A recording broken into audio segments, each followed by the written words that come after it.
Okay, let's take a look at the most important project settings that we have. On the lower left of the screen, you're going to find the settings icon. The first thing we have is the master project settings. This is where you determine important things about your project. First, your timeline's resolution. Are you working in HD, 2K, or 4K? Your pixel aspect ratio, is it square, cinemascope, or 16 by 9? The timeline frame rate. The timeline frame rate is set once before you actually import any footage. Once you import your footage, your timeline frame is set. Next, we have the playback frame rate. This is the frame rate for your screen playback. So when you're playing your footage on the monitor here, what frame rate is your footage being played at? If you have a lower power machine, you can change this number to make your machine more relaxed while you're playing your footage.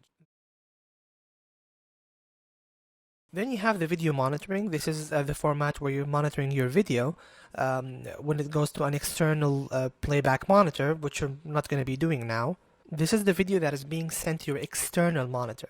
So you have your video format first, which is in this case HD 1080p, and the video connection, what kind of connection are you using your video, the color space, video bit depth. You can choose all the options here. Then we have image scaling. This determines how Davinci scales your image. You'll notice that the first option here is optimized for playback, which will try to use less power from your machine to play back your footage. And you have sharper and smoother and all the other options. Then you have the anti-aliasing options, debarrier quality. Okay, and the next option is input scaling presets. So what if your timeline is in HD and you have an SD file in the middle? Basically, Resolve is asking, how should I scale this? So you have center crop with no resizing, okay, scale full frame with crop, and scale entire image. So usually what I do, I would take this to scale full frame with crop, and which basically scales the image to, a larger size and crops any extra parts that, were just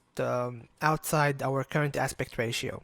Then you have other options for editing. This is like pre-roll time, post-roll time, standard transition duration, standard stuff for editing. Then you have camera raw. Raw recording is basically when a camera captures all the information from the sensor without turning the information into an image. When the light hits the sensor, it's just information that needs to be translated at a later stage into an image that we can understand. Some cameras will actually, instead of turning the information that hits the sensor into an image, will just capture all the information that hits the sensor. It's a better way, definitely, but it just adds to the workflow a bit. So not everybody is using this method at the moment, and not all cameras are equipped with this option at the moment.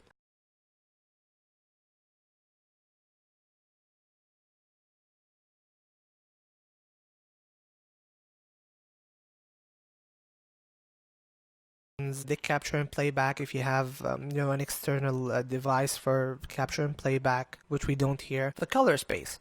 We have two main color spaces in DaVinci, YRGB and ACES color space. ACES stands for Academy Color Encoding Specifications, which is basically a way to make all the footage that comes from all the cameras and all the devices. So every manufacturer, they have certain specifications for color on their devices, like on cameras. Sony might have different way of interpreting color than Canon, and even for displays. So this is an attempt to actually try to standardize the whole thing. We're going to keep our concentration on YRGB now.